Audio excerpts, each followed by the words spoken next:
Hi hello friends, ನಮಸ್ತೆ. ಎಲ್ಲರೂ ಹೇಗಿದ್ದೀರಾ? ಎಲ್ಲರೂ ಚೆನ್ನಾಗಿದ್ದೀರಾ ಅಂದ್ಕೊಂಡಿದ್ದೀನಿ. ನಾನು ಕೂಡ ತುಂಬಾ ಚೆನ್ನಾಗಿದ್ದೀನಿ. ಎಲ್ಲರೂ ಚೆನ್ನಾಗಿದ್ದೀರಾ ಅಂದ್ಕೊಂಡು ಭಾವಿಸ್ಕೊಂಡು ಇವತ್ತಿನ ಒಂದು ವಿಡಿಯೋನ ಶುರು ಮಾಡಿಬಿಡೋಣ. ಇವತ್ತಿನ ಒಂದು ವಿಡಿಯೋದಲ್ಲಿ ಮೀನರಾಶಿಯವರಿಗೆ ಮಾಸಿಕ ಜಾತಕದ ಪ್ರಕಾರ ಸ್ನೇಹಿತರೆ, ನಿಮ್ಮ ಜೀವನದಲ್ಲಿ ಸೆಪ್ಟೆಂಬರ್ ತಿಂಗಳು 2025 ಏನೆಲ್ಲ ಬದಲಾವಣೆಗಳನ್ನು ನೋಡಲಿದ್ದೀರಿ, ಯಾವುದರ ಬಗ್ಗೆ ಎಚ್ಚರಿಕೆ ವಹಿಸಬೇಕು ಅಂದರೆ ನಿಮ್ಮ ವ್ಯಾಪಾರ, ವ್ಯವಹಾರ, ಆರ್ಥಿಕತೆ, ಇನ್ನು ನಿಮ್ಮ ಹಣಕಾಸಿನ ಬಗ್ಗೆ, ಕುಟುಂಬ ಜೀವನ, ವೈಯಕ್ತಿಕ ಜೀವನ, ಪ್ರೇಮ ಜೀವನ, ಇನ್ನು ಶಿಕ್ಷಣದ ಬಗ್ಗೆ ಏನೆಲ್ಲ ಅಭಿವೃದ್ಧಿಯನ್ನು ನೋಡಲಿದ್ದೀರಿ, ಯಾವುದರ ಬಗ್ಗೆ ಎಚ್ಚರಿಕೆ ವಹಿಸಬೇಕು, ಏನೆಲ್ಲ ಖರೀದಿ ಮಾಡೋ ಯೋಗ ಇದೆ, ಟೋಟಲ್ ಇನ್ಫಾರ್ಮೇಷನ್ನ ಮೀನರಾಶಿಯವರಿಗೆ ಇದೇ ವಿಡಿಯೋದಲ್ಲಿ ತಿಳಿಸ್ಕೊಡ್ತೀನಿ. ಇದನ್ನೆಲ್ಲ ತಿಳ್ಕೋಬೇಕು ಅಂದರೆ ಎಲ್ಲೂ ಕೂಡ ವಿಡಿಯೋನ ಸ್ಕಿಪ್ ಮಾಡಬಾರ್ದು. ಅಂದರೆ ವಿಡಿಯೋನ ಕಟ್ ಮಾಡಿ ಓಡಿಸ್ಕೊಂಡು ಹೋಗಿ ನೋಡಿದ್ರೆ ಫುಲ್ ಇನ್ಫಾರ್ಮೇಷನ್ ಅರ್ಥ ಆಗಲ್ಲ. ಸೊ ಹಾಗಾಗಿ ಎಲ್ಲ ವಿಡಿಯೋದಲ್ಲೂ ತಿಳಿಸ್ತಾ ಇರ್ತೀನಿ. ಬಿಗಿನ್ನಿಂದ ಹೆಂಡ್ ತನಕ ವಿಡಿಯೋನ ವಾಚ್ ಮಾಡಿ. ವಿಡಿಯೋದಲ್ಲಿ ಒಳ್ಳೆ ಮಾಹಿತಿ ಸಿಕ್ಕಿದ್ದಲ್ಲಿ ತಪ್ಪದೆ ವಿಡಿಯೋಗೊಂದು ಲೈಕ್ ಕೊಟ್ಟು, ಇನ್ನೂ ನನ್ನ ಚಾನಲ್ನ ಸಬ್ಸ್ಕ್ರೈಬ್ ಮಾಡ್ಕೊಂಡಿಲ್ಲ ಅಂದರೆ ಇನ್ಫಾರ್ಮಿಡಿಗೆ ಸಬ್ಸ್ಕ್ರೈಬ್ ಆಗಿ ಪ್ರತಿನಿತ್ಯ ಹೊಸ ಹೊಸ ಅಪ್ಡೇಟ್ಗಳನ್ನ ತಿಳ್ಕೊತಾ ಹೋಗಿ. ನಿಮ್ಮ ರಾಶಿ ಭವಿಷ್ಯದ ಜೊತೆಗೆ ಸರಳ ಅಂದರೆ ಸರಳ ಪರಿಹಾರ, ಮನೆಯಲ್ಲೇ ಮಾಡುವಂತಹ ಸಣ್ಣ ಪುಟ್ಟ ಪರಿಹಾರಗಳನ್ನು ತಿಳಿಸ್ಕೊಡ್ತೀನಿ. ಏನೇ ಕಷ್ಟಗಳಿದ್ದರೂ ನಿವಾರಣೆಯಾಗಲಿದೆ ಅಂತಲೇ ಹೇಳ್ಬೋದು. ಹಾಗೂ ಶ್ರೀ ಕಾರ್ಯಸಿದ್ಧಿ ಆಂಜನೇಯ ಸ್ವಾಮಿ ಜ್ಯೋತಿಷ್ಯವರಿಂದ ಸ್ನೇಹಿತರೆ, ನಿಮ್ಮ ಜೀವನದಲ್ಲಿ ಆಗುವ ಸಕಲ ಸಮಸ್ಯೆಗಳಾದಂತಹ ಸತಿಪತಿ ಕಲಹ, ಭೂಮಿ ವಿಚಾರ, ಕೋರ್ಟ್ ಕೇಸ್, ವ್ಯಾಪಾರ, ಹಣಕಾಸಿನ ತೊಂದರೆ, ಸ್ತ್ರೀಯರ ಗುಪ್ತ ಸಮಸ್ಯೆ, ಹೀಗೆ 10 ಹಲವಾರು ಸಮಸ್ಯೆಗಳಿಗೆ ಶಾಶ್ವತ ಪರಿಹಾರವನ್ನು ಮಾಡಿಕೊಡ್ತಾರೆ. ಡಿಸ್ಪ್ಲೇ ಮೇಲೆ ಕಾಣುತ್ತಿರುವಂತಹ ಗುರುಜಿ ನಂಬರ್ಗೆ ಒಮ್ಮೆ ಕರೆ ಮಾಡಿ. ಕೇವಲ 2 ದಿನದಲ್ಲೇ 100% ನಿಮ್ಮ ಸಮಸ್ಯೆಗಳೆಲ್ಲ ದೂರ ಹೋಗಲಿದೆ. ಸೊ ಎಲ್ಲೂ ಕೂಡ ಸ್ಕಿಪ್ ಮಾಡ್ದೇ ಮೊದಲಿಂದ ಕೊನೆ ತನಕ ವಾಚ್ ಮಾಡಿ. ಒಳ್ಳೆ ಮಾಹಿತಿ ಸಿಕ್ಕಿದ್ದಲ್ಲಿ ವಿಡಿಯೋಗೊಂದು ಲೈಕ್ ಕೊಟ್ಟು ಸಬ್ಸ್ಕ್ರೈಬ್ ಆಗಿಲ್ಲ ಅಂದರೆ ದಯವಿಟ್ಟು ಇನ್ಫಾರ್ಮಿಡಿಗೆ ಸಬ್ಸ್ಕ್ರೈಬ್ ಆಗಿ ನಿಮ್ಮ ಅಭಿಪ್ರಾಯವನ್ನು ಕೂಡ ತಿಳಿಸಬಹುದು. ಓಕೆ, ತಡ ಮಾಡೋದು ಬೇಡ, ವಿಡಿಯೋದ ಕಡೆ ಗಮನ ಕೊಟ್ಬಿಡೋಣ. ಸೆಪ್ಟೆಂಬರ್ 2025ರಲ್ಲಿ ಮೀನರಾಶಿ ಭವಿಷ್ಯ ನಮ್ಮ ತಜ್ಞ ಜ್ಯೋತಿಷ್ಯದಿಂದ ಸಮಗ್ರ ವಿಶ್ಲೇಷಣೆಯನ್ನು ಕೊಟ್ಟಿದ್ದಾರೆ ಮೀನರಾಶಿಯವರಿಗೆ ಅಂತಲೇ ಹೇಳಬಹುದು. ಸೆಪ್ಟೆಂಬರ್ 2025ರಲ್ಲಿ ಮೀನರಾಶಿಯವರಿಗೆ ಗ್ರಹಗಳ ಸಂಚಾರ ಹೇಗಿರಲಿದೆ ಅಂದರೆ, ಈ ತಿಂಗಳು ಸ್ನೇಹಿತರೆ ಶುಕ್ರ ನಿಮ್ಮ 6ನೇ ಮನೆಗೆ ಸಿಂಹ ರಾಶಿಗೆ ಸ್ಥಳಾಂತರಗೊಳ್ಳುತ್ತಾರೆ. 13ನೇ ತಾರೀಕಿನಂದು ಮಂಗಳ ಗ್ರಹವು ನಿಮ್ಮ 8ನೇ ಮನೆಗೆ ತುಲಾ ರಾಶಿಗೆ ಸ್ಥಳಾಂತರಗೊಳ್ಳುತ್ತದೆ. ಬುಧ ಮತ್ತು ಸೂರ್ಯ ಇಬ್ಬರು ಕೂಡ ಸ್ನೇಹಿತರೆ ನಿಮ್ಮ 7ನೇ ಮನೆಗೆ ಕನ್ಯಾ ರಾಶಿಗೆ ಪ್ರವೇಶಿಸುತ್ತಾರೆ. ನಿಮ್ಮ ರಾಶಿಯ ಅಧಿಪತಿ ಗುರು ನಿಮ್ಮ 4ನೇ ಮನೆಯಲ್ಲಿ ಮುಂದುವರಿಯುತ್ತಾರೆ. ಶನಿ ನಿಮ್ಮ 1ನೇ ಮನೆಯಲ್ಲಿ, ಇನ್ನು ಜನ್ಮ ಶನಿ ಅಂತಲೇ ಹೇಳಬಹುದು. ರಾಹು ನಿಮ್ಮ 12ನೇ ಮನೆಯಲ್ಲಿ ಮತ್ತು ಕೇತು ನಿಮ್ಮ 6ನೇ ಮನೆಯಲ್ಲಿ ಮುಂದುವರಿಯುತ್ತಾರೆ. ಸ್ನೇಹಿತರೆ, ಈ ಗ್ರಹಗಳ ಸಂಚಾರದಿಂದ ಸಾಕಷ್ಟು ಬದಲಾವಣೆಯನ್ನು ನಿಮ್ಮ ಜೀವನದಲ್ಲಿ ಪ್ರತಿ ತಿಂಗಳು ನೋಡ್ತಾ ಹೋಗ್ತೀರಾ ಅಂತಲೇ ಹೇಳ್ಬೋದು. ಇನ್ನು ಒಟ್ಟಾರೆಯಾಗಿ ಮೀನರಾಶಿಯವರ ಮಾಸಿಕ ಭವಿಷ್ಯ ಸೆಪ್ಟೆಂಬರ್ 2025ರಲ್ಲಿ ಏನೆಲ್ಲ ಬದಲಾವಣೆಯನ್ನು ನೋಡಲಿದ್ದೀರಿ ಅಂದರೆ, ಈ ತಿಂಗಳು ನಿಮಗೆ ಮಿಶ್ರ ಫಲಿತಾಂಶಗಳು ದೊರೆಯಲಿದೆ. ಕೌಟುಂಬಿಕ ಜೀವನ ಮತ್ತು ಹಣಕಾಸು ಸಕಾರಾತ್ಮಕವಾಗಿ ಕಂಡುಬಂದರೂ ಕೂಡ ಜನ್ಮ ಶನಿ ನಿಮ್ಮ ರಾಶಿಯಲ್ಲಿ ಶನಿ ಪ್ರಭಾವ ಮತ್ತು ನಿಮ್ಮ ವೃತ್ತಿ ಮತ್ತು ಆರೋಗ್ಯ ಕ್ಷೇತ್ರಗಳಲ್ಲಿನ ಸವಾಲಿನ ಸಂಚಾರಗಳು ಎಚ್ಚರಿಕೆ ಮತ್ತು ತಾಳ್ಮೆಯನ್ನು ಬಯಸುತ್ತವೆ. ಸ್ನೇಹಿತರೆ, ಈ ತಿಂಗಳ ದ್ವಿತೀಯಾರ್ಧವು ಪಾಲುದಾರಿಕೆಗಳಿಗೆ ವಿಶೇಷವಾಗಿ ನಿರ್ಣಾಯಕವಾಗಿದೆ ಅಂತಲೇ ಹೇಳಬಹುದು ಮತ್ತು ಎಚ್ಚರಿಕೆಯಿಂದ ನಿರ್ವಹಿಸುವ ಅಗತ್ಯ ಇದೆ. ಸೊ ಹಾಗಾಗಿ ಬಹಳಷ್ಟು ಎಚ್ಚರಿಕೆಯಿಂದ ಕಾರ್ಯನಿರ್ವಹಿಸಿ.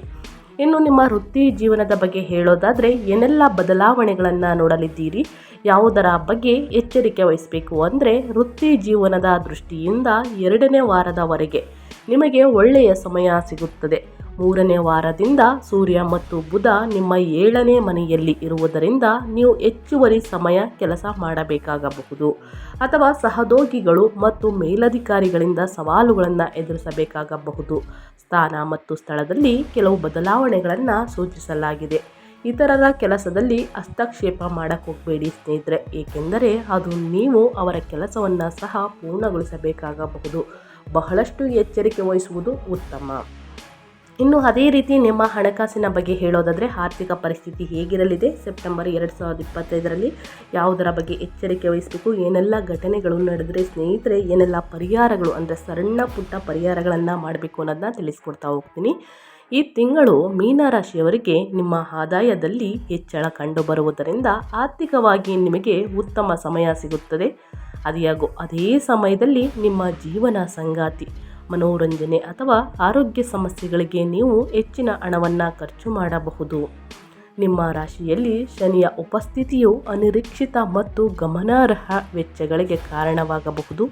ಎಚ್ಚರಿಕೆಯಿಂದ ಬಜೆಟ್ ನಿರ್ವಹಣೆ ಅಗತ್ಯವಿರುತ್ತದೆ ಸ್ನೇಹಿತರೆ ಈ ತಿಂಗಳಲ್ಲಿ. ಇನ್ನು ಕುಟುಂಬ ಜೀವನದ ಬಗ್ಗೆ ಹೇಳೋದಾದರೆ, ವೈಯಕ್ತಿಕ ಜೀವನದ ಬಗ್ಗೆ ಹೇಳೋದಾದರೆ ಏನೆಲ್ಲ ಬದಲಾವಣೆಗಳನ್ನು ಮೀನರಾಶಿಯವರು ನೋಡಲಿದ್ದೀರಿ, ಯಾವುದರ ಬಗ್ಗೆ ಎಚ್ಚರಿಕೆ ವಹಿಸಬೇಕು ಅಂದರೆ, ಕೌಟುಂಬಿಕವಾಗಿ ನೀವು ಉತ್ತಮ ಸಮಯವನ್ನು ಕಳೆಯುತ್ತೀರಿ. ನಿಮ್ಮ ರಾಶಿ ಚಕ್ರದ ಅಧಿಪತಿ ಗುರು ನಿಮ್ಮ ದೇಶೀಯ ಸಂತೋಷದ 4ನೇ ಮನೆಯಲ್ಲಿ ಉತ್ತಮ ಸ್ಥಾನದಲ್ಲಿ ಇರುವುದರಿಂದ ನೀವು ನಿಮ್ಮ ಮಕ್ಕಳು ಮತ್ತು ಕುಟುಂಬ ಸದಸ್ಯರೊಂದಿಗೆ ಹೆಚ್ಚು ಸಮಯ ಕಳೆಯುತ್ತೀರಿ. ನಿಮ್ಮ ಜೀವನ ಸಂಗಾತಿಗೆ ಆರ್ಥಿಕ ಲಾಭಗಳು ಮತ್ತು ವೃತ್ತಿ ಜೀವನದಲ್ಲಿ ಸುಧಾರಣೆ ಕಂಡುಬರಲಿದೆ. ಅದಿಯಾಗೋ ತಿಂಗಳ ಮಧ್ಯದಿಂದ ಬಹುಗ್ರಹಗಳು ನಿಮ್ಮ 7ನೇ ಮನೆಯಲ್ಲಿ ಸಾಗುವುದರಿಂದ ವಾದಗಳನ್ನು ತಪ್ಪಿಸಲು ನೀವು ವೈವಾಹಿಕ ಸಂಬಂಧಗಳಲ್ಲಿ ತಾಳ್ಮೆಯಿಂದ ಇರಬೇಕಾಗುತ್ತದೆ. ಇಲ್ಲಾಂದರೆ ಸಣ್ಣ ಪುಟ್ಟ ಜಗಳ, ವಾದ ವಿವಾದಗಳು ಬರಬಹುದು. ಈ ಘಟನೆಯಿಂದ ದೂರ ಬರಬೇಕು ಅಂದರೆ ಸ್ನೇಹಿತರೆ ಆದಷ್ಟು ತಾಳ್ಮೆಯಿಂದ ಇರಿ. ಮಾತು ಬೆಳ್ಳಿ, ಮೌನ ಬಂಗಾರ ಥರ ಇದ್ದರೆ ಮುಂದಿನ ದಿನಗಳು ನಿಮ್ಮ ವೈಯಕ್ತಿಕ ಜೀವನದಲ್ಲೂ ಉತ್ತಮವಾಗಿರಲಿದೆ. ನಿಮ್ಮ ಸಂಬಂಧ ಇನ್ನು ಕುಟುಂಬ ಜೀವನದಲ್ಲೂ ಕೂಡ ಉತ್ತಮವಾಗಿರಲಿದೆ ನಿಮ್ಮ ಸಂಬಂಧ ಅಂತಲೇ ಹೇಳಬಹುದು. ಸೊ ಹಾಗಾಗಿ ಬಹಳಷ್ಟು ಎಚ್ಚರಿಕೆ ವಹಿಸಿ. ಇನ್ನು ನಿಮ್ಮ ಆರೋಗ್ಯದ ಬಗ್ಗೆ ಹೇಳೋದಾದರೆ ಏನೆಲ್ಲ ಬದಲಾವಣೆಗಳನ್ನು ಈ ತಿಂಗಳಲ್ಲಿ ನೋಡಲಿದ್ದೀರಿ, ಯಾವುದರ ಬಗ್ಗೆ ಎಚ್ಚರಿಕೆ ವಹಿಸಬೇಕು ಅನ್ನೋದನ್ನ ನೋಡ್ತಾ ಹೋಗೋಣ. ಆರೋಗ್ಯದ ದೃಷ್ಟಿಯಿಂದ ಈ ತಿಂಗಳು ಉತ್ತಮವಾಗಿರುತ್ತದೆ. ನೀವು ಇಂದಿನ ಆರೋಗ್ಯ ಸಮಸ್ಯೆಗಳಿಂದ ಚೇತರಿಸಿಕೊಳ್ಳುತ್ತೀರಿ ಮತ್ತು ಯಾವುದೇ ಪ್ರಮುಖ ಆರೋಗ್ಯ ಸಮಸ್ಯೆಯ ಸೂಚನೆ ಇಲ್ಲ. ಚರ್ಮ ಮತ್ತು ಕಣ್ಣುಗಳಿಗೆ ಸಂಬಂಧಿಸಿದ ಕೆಲವು ಸಣ್ಣ ಆರೋಗ್ಯ ಸಮಸ್ಯೆಗಳು ಬರಬಹುದು. 13ರಿಂದ ನಿಮ್ಮ 8ನೇ ಮನೆಗೆ ಮಂಗಳ ಗ್ರಹದ ಸಾಗಣೆಯು ಬಗ್ಗೆ ಅತ್ಯಂತ ಮುಖ್ಯವಾದ ಎಚ್ಚರಿಕೆ ಇದೆ ಸ್ನೇಹಿತರೆ. ಇನ್ನು ಅಪಘಾತಗಳನ್ನು ತಪ್ಪಿಸಲು ನೀವು ಅತ್ಯಂತ ಜಾಗರೂಕರಾಗಿರಬೇಕು ಮತ್ತು ಈ ಅವಧಿಯಲ್ಲಿ ಎಚ್ಚರಿಕೆಯಿಂದ ವಾಹನವನ್ನು ಚಲಾಯಿಸಬೇಕು ಸ್ನೇಹಿತರೆ. ಅಮಾವಾಸ್ಯೆ, ಹುಣ್ಣಿಮೆ ಸಮಯದಲ್ಲಿ, ಸಂಜೆಯ ಸಮಯದಲ್ಲಿ, ನೈಟ್ ಸಮಯದಲ್ಲಿ ಸ್ನೇಹಿತರೆ ವಾಹನವನ್ನು ಚಲಾಯಿಸಬೇಕಾದ್ರೆ ಬಹಳಷ್ಟು ಎಚ್ಚರಿಕೆ ವಹಿಸಿ. ಇನ್ನು ನಿಮ್ಮ ತಪ್ಪು ಇಲ್ಲ ಅಂದರೂ ಕೂಡ ಸ್ನೇಹಿತರೆ ಬೇರೆಯವರ ಕಡೆಯಿಂದ ತಪ್ಪಾಗಿ ವಾಹನವನ್ನು ಚಲಾಯಿಸಬೇಕಾದ್ರೆ ಸ್ನೇಹಿತರೆ ಘಟನೆಗಳು ಆಗುವ ಸಂಭವವಿದೆ. ಸೊ ಹಾಗಾಗಿ ಅದರ ಕಡೆ ಹೆಚ್ಚಾಗಿ ಗಮನಹರಿಸಿ. ಇನ್ನು ನಿಮ್ಮ ವ್ಯಾಪಾರದ ಬಗ್ಗೆ ಹೇಳೋದಾದರೆ ಈ ತಿಂಗಳು ಉದ್ಯಮಿಗಳಿಗೆ ಸಾಮಾನ್ಯಕ್ಕಿಂತ ಕಡಿಮೆ ವ್ಯವಹಾರ ಇರುತ್ತದೆ. ಇನ್ನು ಕಡಿಮೆ ಲಾಭಕ್ಕಾಗಿ ಹೆಚ್ಚು ಶ್ರಮ ಮತ್ತು ಹಣವನ್ನು ಹೂಡಿಕೆ ಮಾಡಬೇಕಾಗುತ್ತದೆ. ನೀವು ಕಂಡುಕೊಳ್ಬಹುದು ಅಂತಲೇ ಹೇಳಬಹುದು. ಹೂಡಿಕೆಯನ್ನು ಮಾಡಬೇಕು ಅಂದರೆ ಬಹಳಷ್ಟು ಎಚ್ಚರಿಕೆಯನ್ನು ಕಂಡುಕೊಳ್ಬೇಕಾಗುತ್ತದೆ. ಆದ್ದರಿಂದ ನೀವು ಗಮನ ಹರಿಸಬೇಕು ಮತ್ತು ಸರಿಯಾದ ಸಂಶೋಧನೆ ಮತ್ತು ಯೋಜನೆ ಇಲ್ಲದ ಹೂಡಿಕೆ ಮಾಡಬಾರ್ದು ಸ್ನೇಹಿತರೆ. ಇನ್ನು ಹೊಸ ಪಾಲುದಾರಿಕೆ ಸಂಬಂಧಗಳನ್ನು ಪ್ರಾರಂಭಿಸಲು ಇದು ಉತ್ತಮ ತಿಂಗಳಲ್ಲ. ಮುಂದಿನ ತಿಂಗಳ ತನಕ ಕಾಯುವುದು ಬಹಳ ಉತ್ತಮ, ವಿಶೇಷವಾಗಿ ಕೊನೆಯ 2 ವಾರಗಳಲ್ಲಿ. ಏಕೆಂದರೆ ನಿಮ್ಮ 7ನೇ ಮನೆಯಲ್ಲಿರುವ ಗ್ರಹಗಳು ವಿವಾದಗಳನ್ನು ತರಬಹುದು. ಸೊ ಹಾಗಾಗಿ ಬಹಳಷ್ಟು ಎಚ್ಚರಿಕೆ ವಹಿಸಿ ಮೀನರಾಶಿಯವರು ಈ ವಿಷಯದಲ್ಲಿ. ಇನ್ನು ವಿದ್ಯಾರ್ಥಿಗಳ ಬಗ್ಗೆ ಹೇಳೋದಾದರೆ ವಿದ್ಯಾರ್ಥಿಗಳು ಉತ್ತಮ ಸಮಯವನ್ನು ಕಳೆಯುತ್ತಾರೆ. ಬಲವಾದ ಗುರುವಿನ ಬೆಂಬಲದೊಂದಿಗೆ ಅವರಿಗೆ ಹಿರಿಯರು ಅಥವಾ ಶಿಕ್ಷಕರಿಂದ ಸಹಾಯ ಮತ್ತು ಮಾರ್ಗದರ್ಶನ ಸಿಗುತ್ತದೆ. ಅವರು ಬಯಸಿದ ಸಂಸ್ಥೆಗಳಲ್ಲಿ ಪ್ರವೇಶವನ್ನು ಪಡೆಯುವ ಸಾಧ್ಯತೆಯೂ ಕೂಡ ಇದೆ. ಇನ್ನು ಸ್ಪರ್ಧಾತ್ಮಕ ಪರೀಕ್ಷೆಗಳನ್ನು ಬರೆಯುತ್ತಿರುವವರು ಬಯಸಿದ ಫಲಿತಾಂಶವನ್ನು ಪಡೆಯಲು ಶ್ರಮಿಸಬೇಕಾಗುತ್ತದೆ. ಬಿಟ್ಕೊಡಬೇಡಿ ಸ್ನೇಹಿತರೆ ಮತ್ತು ಯಶಸ್ವಿಯಾಗಲು ಶ್ರಮಿಸಬೇಕು. ಕಷ್ಟಪಟ್ಟು ಅಧ್ಯಯನದ ಕಡೆ ಗಮನ ಕೊಟ್ಟಿದ್ದಲ್ಲಿ ಮುಂದಿನ ದಿನಗಳಲ್ಲಿ ಅಧಿಕ ಫಲಿತಾಂಶವನ್ನು ನೋಡಲಿದ್ದೀರಿ. ಇಂದಿನ ಶ್ರಮ ಮುಂದಿನ ಅದೃಷ್ಟದ ಫಲ ಅಂತಲೇ ಹೇಳ್ಬೋದು ವಿದ್ಯಾರ್ಥಿಗಳಿಗೆ. ಇನ್ನು ಸ್ನೇಹಿತರೆ ಏನೆಲ್ಲ ಪರಿಹಾರಗಳು ಮಾಡಿದರೆ ಒಳಿತಾಗಲಿದೆ, ಯಾವುದರ ಬಗ್ಗೆ ಎಚ್ಚರಿಕೆ ವಹಿಸಬೇಕು ಅನ್ನೋದನ್ನ ತಿಳಿಸ್ಕೊಟ್ಟಿದ್ದೀನಿ. ಅದೇ ರೀತಿ ಸ್ನೇಹಿತರೆ ನಿಮ್ಮ ವೈಯಕ್ತಿಕ ಜೀವನದಲ್ಲೂ ಕೂಡ ನಿಮ್ಮ ಕುಟುಂಬ ಜೀವನದಲ್ಲೂ ಕೂಡ ಆದಷ್ಟು ತಾಳ್ಮೆಯಿಂದ ಇರಿ. ಇನ್ನು ಹೂಡಿಕೆಯನ್ನು ಮಾಡಬೇಕಾದ್ರೆ ಸ್ನೇಹಿತರೆ ಸೆಪ್ಟೆಂಬರ್ 2ನೇ ವಾರದಿಂದ ಹಿರಿಯರ ಮಾರ್ಗದರ್ಶನವನ್ನು ತೆಗೆದುಕೊಂಡು ಸಂಶೋಧನೆ ಮಾಡಿ ಅದರ ಬಗ್ಗೆ ಯೋಚನೆ ಮಾಡಿ ಹೂಡಿಕೆಯನ್ನು ಮಾಡ್ತೀವಿ ಅಂದರೆ 2ನೇ ವಾರದಿಂದ ಬೆಟರ್ ಇದೆ. ಇನ್ನು ವಾಹನ, ಆಸ್ತಿ, ಪ್ರಾಪರ್ಟಿಯನ್ನು ಖರೀದಿ ಮಾಡುವುದಕ್ಕೆ ಮುಂದಿನ ತಿಂಗಳು ಬೆಟರ್ ಇದೆ ಸ್ನೇಹಿತರೆ. ಆವಾಗ ಮೀನರಾಶಿಯವರಿಗೆ ಅಪ್ಡೇಟ್ಸ್ ಯಾವ ರೀತಿ ಇದೆ, ಯಾವ ರೀತಿ ಬಗೆಹರಿಸ್ಕೊಳ್ಬೇಕು ಸಮಸ್ಯೆಗಳಿಗೆಲ್ಲ ಅನ್ನೋದನ್ನ ತಿಳಿಸ್ಕೊಡ್ತೀನಿ. ಈ ತಿಂಗಳಲ್ಲಿ ಖರೀದಿ ಮಾಡುವುದಕ್ಕೆ ಅಷ್ಟೇನು ಸರಿಯಾದ ಸಮಯವಲ್ಲ ಅಂತಲೇ ಹೇಳ್ತಾ ಇದ್ದೀನಿ. ಇನ್ನು ಮದುವೆ ಪ್ರಸ್ತಾಪಗಳು ಖಂಡಿತವಾಗಿಯೂ ಮೀನರಾಶಿಯವರಿಗೆ ಇದೆ. 2025ರಲ್ಲಿ ಸ್ನೇಹಿತರೆ ವಿವಾಹ ಪ್ರಸ್ತಾಪಗಳು ನಡೆಯಬಹುದು. ಒಳ್ಳೆಯ ದಿನಗಳು ಪ್ರಾರಂಭ ಅಂತಲೇ ಹೇಳ್ಬೋದು. ಸಂತಾನ ಬಗ್ಗೆ ಕೂಡ ಇದೆ. ತುಂಬ ವರ್ಷಗಳಿಂದ ಮಕ್ಕಳು ಯಾರಿಗೆ ಆಗಿಲ್ಲ ಸ್ನೇಹಿತರೆ ಅವರಿಗೆ ಸಂತಾನ ಬಗ್ಗೆ ಇದೆ ಅಂತಲೇ ಹೇಳ್ಬೋದು. ಇನ್ನು ಕಷ್ಟ, ಸಮಸ್ಯೆಗಳು, ಅಡೆತಡೆಗಳಿಗೆಲ್ಲ ಏನೆಲ್ಲ ಪರಿಹಾರಗಳನ್ನು ಮಾಡಬೇಕು ಅನ್ನೋದನ್ನ ತಿಳಿಸ್ಕೊಡ್ತೀನಿ. ಮೊದಲನೇದಾಗಿ ತಜ್ಞರ ಸಲಹೆ ಅಂತಲೇ ಹೇಳಬಹುದು ಮತ್ತು ಪರಿಹಾರಗಳು, ಆದಷ್ಟು ಮನೆಯಲ್ಲೇ ಮಾಡುವಂತಹ ಸಣ್ಣ ಪುಟ್ಟ ಪರಿಹಾರಗಳನ್ನು ತಿಳಿಸ್ಕೊಡ್ತಾ ಹೋಗ್ತೀನಿ. ನಿಮ್ಮ ಆರೋಗ್ಯ ಸಮಸ್ಯೆ, ಇನ್ನು ವ್ಯಾಪಾರ ವ್ಯವಹಾರದಲ್ಲಿ ಅಡೆತಡೆಗಳು, ಮಾನಸಿಕ ಒತ್ತಡ ಮತ್ತು ಅಡೆತಡೆಗಳನ್ನು ಕಡಿಮೆ ಮಾಡಲು ಶನಿಗೆ ಜನ್ಮ ಶನಿ ಅಂತಲೇ ಹೇಳಬಹುದು.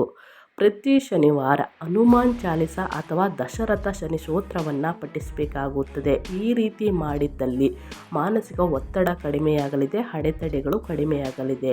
ಇದು ಆಗಲಿಲ್ಲ ಅಂದರೆ ಸ್ನೇಹಿತರೆ, ಪ್ರತಿ ಶನಿವಾರ ಸ್ನೇಹಿತರೆ ಅರಳಿ ಮರದ ಕೆಳಗೆ ಮುಂಜಾನೆ ಸಮಯದಲ್ಲಿ ಸ್ನೇಹಿತರೆ ಸಾಸಿವೆ ಎಣ್ಣೆಯಿಂದ ದೀಪವನ್ನು ಹಚ್ಚಿ ಶನಿ ಸ್ತೋತ್ರವನ್ನು ಹೇಳಿ ಖಂಡಿತವಾಗಿಯೂ ಅಡೆತಡೆಗಳೆಲ್ಲ ನಿವಾರಣೆಯಾಗಲಿದೆ. ಇನ್ನು ಪ್ರತಿ ಮಂಗಳವಾರ ಸ್ನೇಹಿತರೆ ದೇವಿಯನ್ನು ಪೂಜಿಸಿ, ಅಂದರೆ ಲಕ್ಷ್ಮಿಗೆ ಪ್ರಾರ್ಥನೆ ಸಲ್ಲಿಸಬೇಕಾಗುತ್ತದೆ. ನಿಮ್ಮ 7ನೇ ಮನೆಯಲ್ಲಿರುವ ಗ್ರಹಗಳ ಶಕ್ತಿಯನ್ನು ನಿರ್ವಹಿಸಲು ವ್ಯವಹಾರ ಮತ್ತು ವ್ಯಾಪಾರ, ವಿವಾಹದಲ್ಲಿ ಸಾಮರಸ್ಯವನ್ನು ಕಾಪಾಡಿಕೊಳ್ಳಲು ಅಥವಾ ಸಣ್ಣ ಪುಟ್ಟ ಅಡೆತಡೆಗಳು ಇದ್ದಲ್ಲಿ ಲಾಭವನ್ನು ನೋಡ್ತಾ ಇಲ್ಲ, ಬರೀ ನಷ್ಟವನ್ನು ಗಳಿಸ್ತಾ ಇದ್ದೀವಿ ಅಂತಂದರೆ ಸ್ನೇಹಿತರೆ ಈ ಸಣ್ಣ ಪರಿಹಾರವನ್ನು ಮಾಡಬೇಕಾಗುತ್ತದೆ. ವಿಷ್ಣು ಮತ್ತು ಲಕ್ಷ್ಮಿಗೆ ಪ್ರಾರ್ಥನೆ ಸಲ್ಲಿಸಿ ಲಕ್ಷ್ಮೀ ದೇವಿಗೆ ಕೆಂಪು ದಳದ ಹೂಗಳನ್ನು ಅರ್ಪಿಸಿ ಸ್ನೇಹಿತರೆ ಒಳಿತಾಗಲಿದೆ. ಈ ರೀತಿ ಮಾಡುವುದರಿಂದ ಧನ ಸಂಪತ್ತು ವೃದ್ಧಿಯಾಗಲಿದೆ ಅಂತಲೇ ಹೇಳ್ಬೋದು. ಈ ಪರಿಹಾರವನ್ನು ಮಂಗಳವಾರ ಮತ್ತು ಶುಕ್ರವಾರ ತಪ್ಪದೇ ಮಾಡಬೇಕಾಗುತ್ತದೆ ಮೀನರಾಶಿಯವರು. ಈ ರೀತಿ ಮಾಡ್ಕೊಂಡು ಬನ್ನಿ. ಇನ್ನು ಮಂಗಳವಾರ, ಶುಕ್ರವಾರ, ಶನಿವಾರ ಬಡವರಿಗೆ ಮತ್ತು ನಿರ್ಗತಿಕರಿಗೆ ನಿಮ್ಮ ಕೈಯಲ್ಲಿ ಏನಾಗುತ್ತೋ ಅದನ್ನು ದಾನ ಮಾಡಿ ಸ್ನೇಹಿತರೆ ಒಳಿತಾಗಲಿದೆ ಅಂತ ಹೇಳ್ತಾ ನನ್ನ ವೀಡಿಯೋನ ಎಂಡ್ ಮಾಡ್ತಾ ಇದ್ದೀನಿ. ದಯವಿಟ್ಟು ಇವತ್ತಿನ ಒಂದು ವಿಡಿಯೋದಲ್ಲಿ ಒಳ್ಳೆಯ ಮಾಹಿತಿ ಸಿಕ್ಕಿದ್ರೆ ಈ ವಿಡಿಯೋಗೊಂದು ಲೈಕ್ ಕೊಡಿ. ಈ ವಿಡಿಯೋ ಯೂಸ್ಫುಲ್ ಅನಿಸಿದ್ದಲ್ಲಿ ಹೆಚ್ಚು ಫ್ಯಾಮಿಲಿಗೆ, ಫ್ರೆಂಡ್ಸ್ಗೆ ಈ ರಾಶಿನ ಯಾರೆಲ್ಲ ಹೊಂದಿದ್ದಾರೆ ಅವ್ರಿಗೆ ವಿಡಿಯೋನ ಶೇರ್ ಮಾಡಿ ಅಂತ ಹೇಳ್ತಾ ಮತ್ತೊಂದು ವಿಡಿಯೋ ಜೊತೆ ಮತ್ತೊಂದು ಹೊಸ ಅಪ್ಡೇಟಲ್ಲಿ ಬರ್ತೀನಿ. Thank you for watching.